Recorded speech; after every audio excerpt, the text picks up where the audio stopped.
কোন চরিত্রহীনের দিকে, কোন লম্পট, কোন মদখোর, নেশাখোর, গাঞ্জাখোরের দিকে কোন কুকুর বিড়াল জানোয়ারও বেটা ফিরে তাকায় না বেটা। আমি ওই আমাদের বাংলাদেশের একজন বড় বুজুর্গ আলেম আছেন, ওয়াইস হযরত মাওলানা মুফতি নজরুল ইসলাম কাসেমি, অনেক সুন্দর বয়ান করে, দরদ মাখা বয়ান। ওনার বয়ান আমি নিজে শুনছি। উনি বলছে শুকর সকালবেলা যখন ঘুম থেকে ওঠে, ওনার বয়ানের তো শুকর চোখ একসাথে মেলে না, মানে আমরা যেমন চোখ খুলি না ঘুমের থেকে, শুকর একসাথে চোখ মেলে না, মানে পুরাটা খুললে লায় না আর কি, একটু একটু করে খোলে, একটু এরকম আস্তে আস্তে চোখ মেলে, মানে একটু একটু করে চোখ মেলে। উনি বলছেন কিতাবে লিখছে যে শুকর এরকম আস্তে আস্তে চোখ মেলে কেন, একটু একটু করে। শুকর বারবার বলে এই চোখ মেলবার সময়, আল্লাহ আমারে কোনো বেনামাজি, কোনো নাফরমান যেন আমার চোখে না পড়ে, এই জন্য আস্তে আস্তে চোখ মেলে। আপনার কোনো নাফরমান, আপনার কোনো নাফরমান বেঈমান যেন আমার নজরে প্রথমেই না পড়ে, এই জন্য সে আস্তে আস্তে চোখ মেলে। আমি হুজুরের বয়ানে শুনছি তোমাকে শুকরে ঘৃণা করে, কুকুরে ঘৃণা করে। তাহলে বলো বাবা, নেন নেন পানির জগ নেন, মগটা নেন।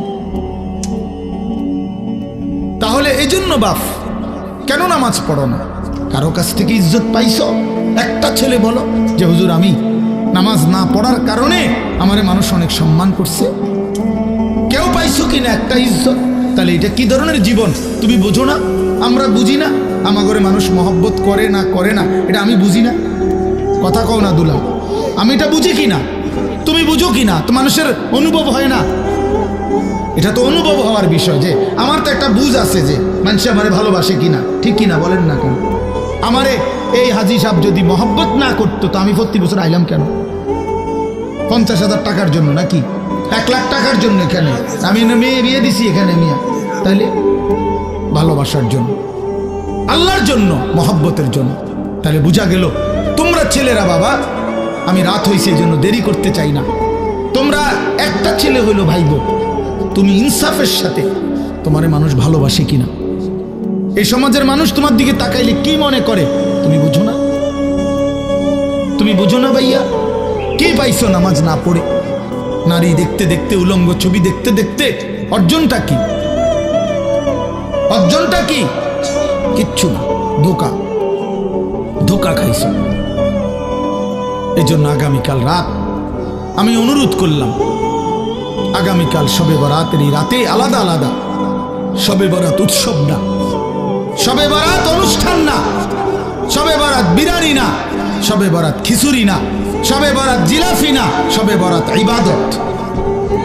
কথা বলেন কি?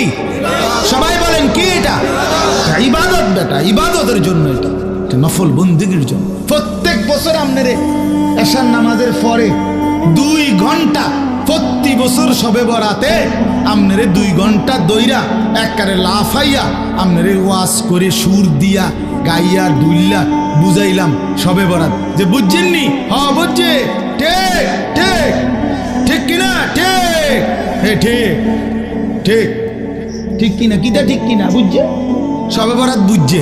তা হুজুর এবার মুনাজাত দিয়া দেন, সবাই 4টা জিলাফি দিয়া দেন, হ্যাঁ শবে বরাত বুঝছে, ওটা বাইর গিয়ে শুয়ে লাইছে। তো আপনারা তো যে 30 বছর ধরে প্রত্যেক বছর এসার পরে শবে বরাত এটা বুঝাইতেই আছে, তো আপনি অন বুঝছেন না? এটা এমনও বুঝছেন না? আপনি আমল করবেন তাহলে কোন বছর শুরু করবেন? কোন বছর? আপনার প্রত্যেক বছরে ওয়াজে কইতে হবে। আমার কথাটা বুঝছেন নি আপনি? আপনি এটা বুঝছেন না? তাতে এটা না বুঝার কি আছে? বলেন চাচা, এটা না বুঝার কি আছে? সহজ কথা, যে সন্ধ্যা থেকে নিয়ে ফজর পর্যন্ত আপনি আল্লাহর ইবাদত করবেন, ঠিক আছে না কথা? কতক্ষণ জিকির করবেন, কতক্ষণ তেলাওয়াত করবেন, কতক্ষণ বারবার দোয়া করবেন, বারবার 2 রাকাত, একবার 4 রাকাত, একবার 12 রাকাত, একবার 6 রাকাত, আবার কাঁদেন, আবার দোয়া করেন, প্রয়োজনে একটু বিশ্রাম করেন, রাত্রিবেলা সেহরি খান, তসবিহ পড়েন, আল্লাহর কাছে দফায় দফায় দোয়া করেন। বান্দা, নবীজি বলছে উম্মত দোয়া করে কখনো ক্লান্ত হইও না, দোয়া করতে করতে যা কইছি হুজুর একবারে লম্বা করে বিস্তারিত সব কইয়া লইছি আল্লাহরে। না না, আল্লাহ বলছে বান্দা বারবার বলো, বারবার বলো, বারবার বলো, বারবার বলো। তুমি বলবা যতবার আমি শুনবো ততবার, আমি শুনবো ততবার। তুমি বলতে থাকো, তুমি বলতে থাকো। ফাওয়াল্লাহি লা ইয়ামাল্লাল্লাহু হাত্তা তামাল্লু। আল্লাহর নবী বলেন, বুখারীর হাদিস, আল্লাহর কসম উম্মত তোমরা চাইতে চাইতে ক্লান্ত হয়ে পড়বা, আল্লাহ দিতে দিতে ক্লান্ত হবে না। আল্লাহ ক্লান্ত হয় না, তুমি বলতে থাকো। তাহলে সারা রাত প্রত্যেকে মসজিদে, বারান্দায়, ঘরে আপনার যেমনি সুবিধা হয়, যার যেমনি সুবিধা হয়, যে যেখানে যতক্ষণ কুলায় সবাইরে বরাবর করার কি দরকার? বরাবর করার কি দরকার? বয়স্ক মানুষের শরীরের সক্ষমতা আর জওয়ানের সক্ষমতা বরাবর। তাইলে এই জন্য আপনাদের ছেলেরা তোমাদের কাছে বাবা অনুরোধ করছি, সবাই না বুঝলে অসুবিধা নাই, একজন যদি বুঝো তো তোমার জন্যই আমি বললাম, নিজের ফিকির করো বাবা, গুনাহ থেকে ছাড়ো বাপ। জীবনটা সুন্দর না করলে আমরা মরেই যাব, এটাই সত্য। কত কিশোর, কত নওজোয়ান বাবা কবরে চলে গেছে বাপ। তুমি নিশ্চিত তোমার এই জওয়ানি থাকবে না, 3 অবস্থা হবে। হয় তুমি বৃদ্ধ হয়ে যাইবা, নয়তো রোগ, কোনো বড় সড়ো কোনো রোগ আইসা তোমারে দুর্বল করে দিবে, আর নয়তো মৃত্যু এসে তোমারে থামাই দিবে। তুমি এক অবস্থার উপরে 30 বছর থাকবা না, তুমি এক অবস্থার উপরে 20 বছর থাকবা না বন্ধু। হয় রোগ আক্রান্ত হয়ে যাইবা, নয়তো বৃদ্ধ হইয়া যাইবা, আর নয়তো কবরে চলে যাবে।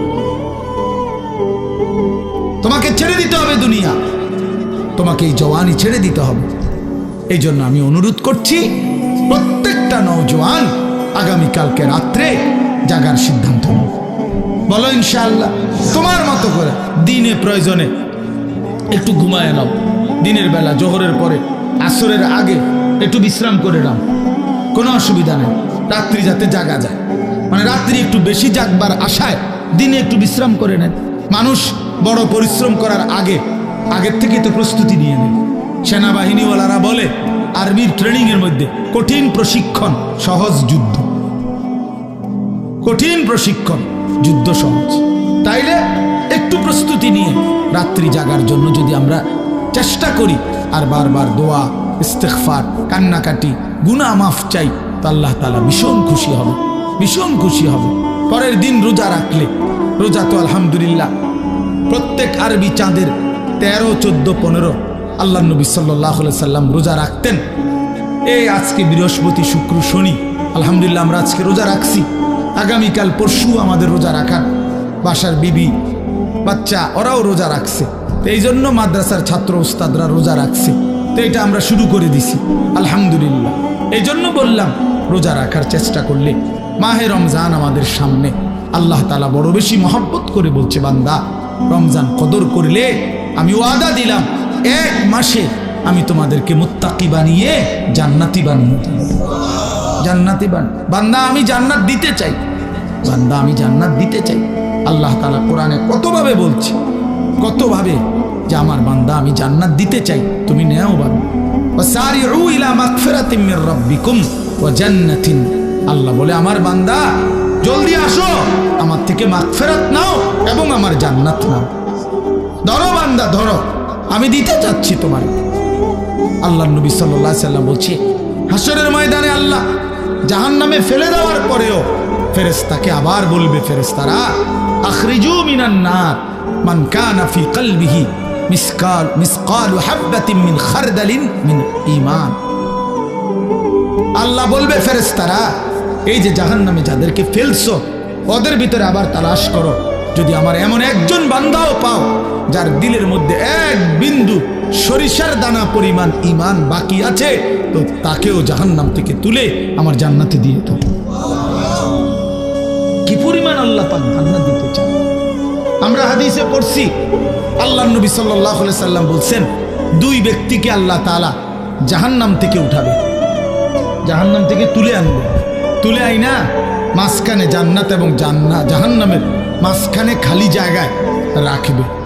রাখবার পরে মানে বসাইবার পরে, একবারে হাদিসে বসাইবার পরে আল্লাহ আবার বলবে ওই 2 জনকে, যাও জাহান্নামে আবার যাও, মানে আবার যাও জাহান্নামে যাও না। তো একজন এক দৌড়ে জাহান্নামের দিকে যাই, এই জাহান্নামে ঝাঁপ দিব।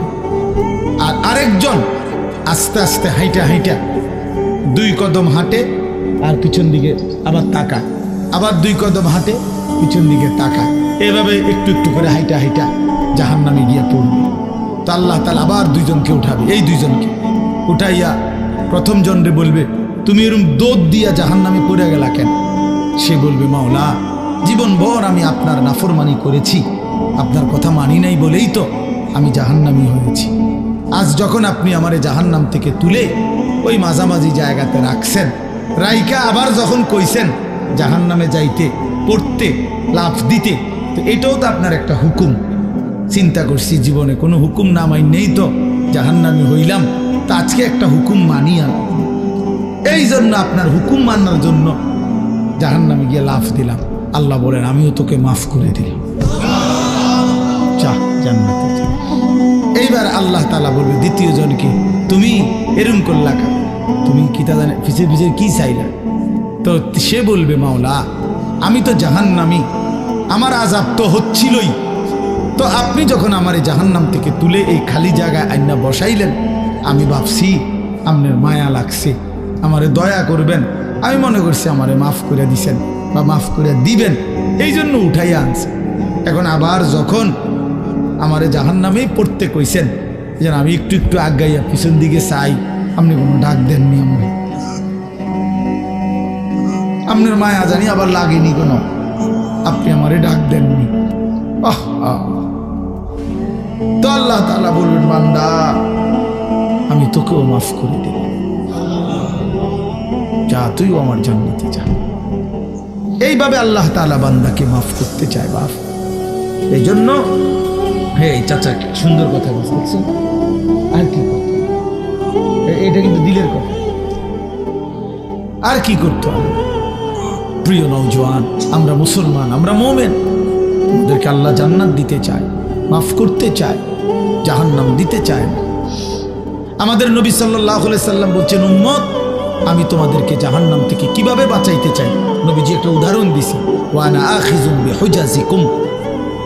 আপনার দিকে আসেন, একটু আজ্ঞা এনে বসেন, আজ্ঞায় বসেন।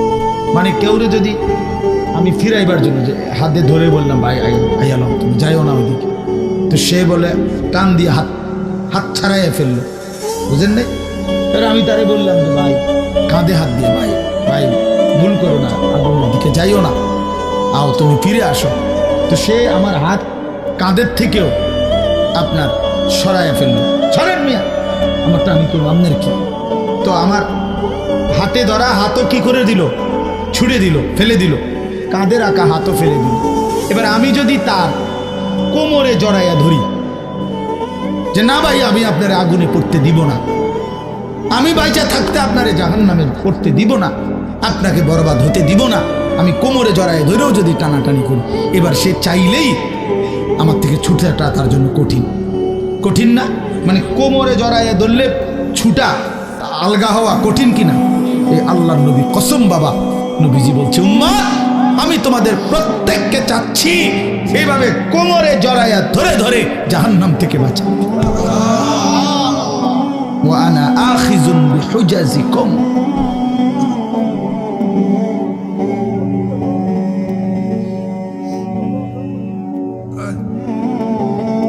ওয়া আনা আখিযুম বিহুজাজিকুম, আমি তোমাদেরকে কোমরে ধরে ধরে আমার এক এক উম্মতকে জাহান্নাম থেকে বাঁচাইতে চাইছি।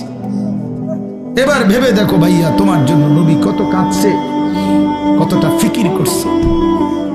দুয়ারে দুয়ারে দুয়ারে দুয়ারে, দাঁড়ে দাঁড়ে নবী উম্মতের কাছে গেছে, কত আঘাত দিছে, কত বেইজ্জতি করছে, কত অপমান করছে, তায়েফের রক্ত ঝরাইছে, পেটে 2টা পাথর বাঁধছে, দান দান শহীদ করে উহুদের ময়দানে পড়ে রয়েছে। হ্যাঁ, সারা রাত চোখের পানি ফেলছে, আর দিনের বেলা দুয়ারে দুয়ারে, হাটে ঘাটে, মাঠে বাজারে, সর্বত্র নবীজি মানুষকে আল্লাহর দিকে ডাকছে কিনা? কভি আরশ পর, কভি ফরশ পর, কভি উনকে দর, কভি দর বদর, গমে आशिकी तेरा शुक्रिया, मैं कहां कहां से गुजर गया, कभी हो रास्तों में तन्हा, कभी हो गुरूदे सहरा मैं जुनू का हम सफर हूं मेरा कोई घर नहीं है। নবী যেন এটা বলতেন, কখনো উপরে কখনো নিচে, কখনো অন্যের দ্বারে কখনো দুয়ারে দুয়ারে, আল্লাহর রাস্তায় প্রতিটা দুঃখ বেদনা প্রতিটা আঘাত, মাওলা তোমার শুকরিয়া, তোমার জন্যই সয়েছি। গমে আশিকি তেরা শুকরিয়া मैं कहां कहां से गुजर गया, তবু আমি কই থেকে কই চলে গেছি, কোত্থেকে কই ফেরি করছি। কবি রাস্তু মে তন্হা, কখনো রাস্তায় একাকী ছিলাম, একাই বলে গেছি। কবি হো গুরুদে সাহারা, কখনো মরুভূমিতে একাকী হাঁটতে থাকছি, যদি আমার এক উম্মত আল্লাহর দিকে ফিরে আসে। মাই জুনু কা হাম সফর হো, আমি যেন এক নেশা পাগলের মতো সফর করছি, যে দেখি খুঁজে আর কেউ ফিরে কিনা, আর কেউ ফিরে কিনা। মেরা কোই ঘর নেই, আমার কোনো ঘর নাই, আমার ঘর আখিরাত, আমার ঘর জান্নাত। আল্লাহ তাআলা আমাদের সবাইকে তৌফিক দান করে। এজন্য ইনশাআল্লাহ রমজানকে কদর করব তো ভাইয়া। ছেলেরা বাপ নামাজ পড়ো, আল্লাহকে ডাকো বাপ, আল্লাহকে। তোমারও হায়াত একদিন শেষ হবে, আমারও হায়াত একদিন শেষ হয়ে যাবে। আল্লাহ তাআলা আজকের এই মাহফিল কবুল করে নেন, কবরবাসীদের রুহের মাগফিরাত দান করেন, এবং এই আয়োজন আল্লাহ তাআলা যেন আমরা থাকি বা না থাকি, আমার হাজী সাহেব তারা না থাকুক, কিন্তু আমাদের সন্তান তোমরা ছেলেরা, এলাকার নওজোয়ান ছেলেরা, তোমরা ইনশাআল্লাহ আগামী দিনে এই মাহফিল তোমরা চালু রাখবা ইনশাআল্লাহ। ঠিক আছে না ইনশাআল্লাহ? এলাকার তোমরা এই মহল্লার বা এই মাহফিলের সাথে সম্পৃক্ত, তোমরা ইনশাআল্লাহ আগামী দিনে এটা চালু রাখো। আল্লাহ সবাইকে তৌফিকটা মাহফিলেই শুধু, যেটা এত লাগাতার মাহফিল, আমার মনে হয় না আমার গত 2-4 বছরের ভিতরে কোনো মাহফিল এতটা ধারাবাহিক মাহফিল আমার এই হাজী সাহেব, আমি এই বেচারার কথা ফেলতেই পারি না কেন, এই একটা বড় মুসিবত আমার। উনি বললে আমি আর কথা ফেলে উঠতে পারি না। আমার আজকে ডেটটা আমার শায়েখের খানকা ঢালকানগর ঢাকা যাওয়ার কথা। উনি যখন আমার বলছে, তাই বলছি ঠিক আছে আমি যাইতাম না। আমার এরশাদ ভাই আমার, উনি বলছে হুজুর ওনার মাহফিল দিতেই বসে যাবে, এখন আসছে এরশাদ ভাই আমাদের সাথে। তা এই একটা সাংঘাতিক ভালোবাসার বিষয়। যাই হোক, তো বলতেছিলাম মঞ্জিল চিনা, গন্তব্য চিনা, টার্গেট থাকা, লক্ষ্য থাকা, এটা সুস্থ স্বাভাবিক মানুষের পরিচয়। যে অসুস্থ, যে মাতাল পাগল, তার কোনো গন্তব্য নেই।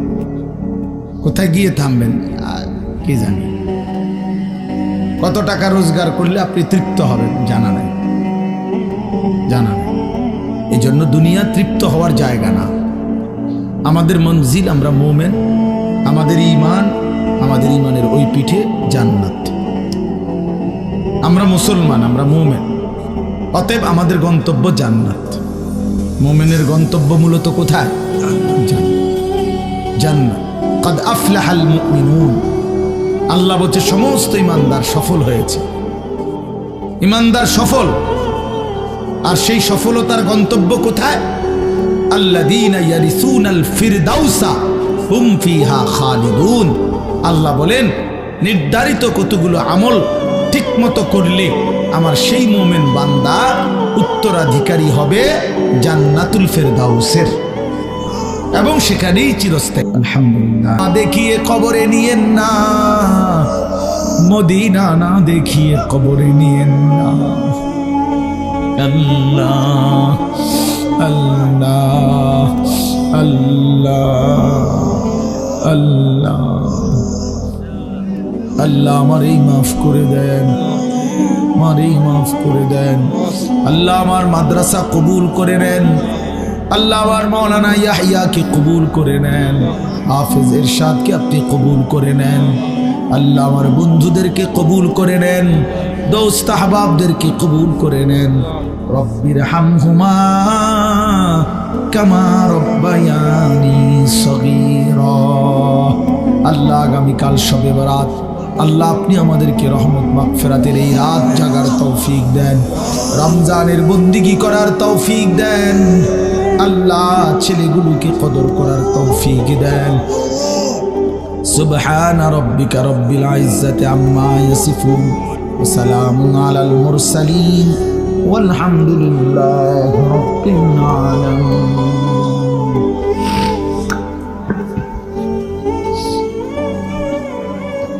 বাকি লোক ঝাল ধরবে তো কথা বলবো কথা বলবো তো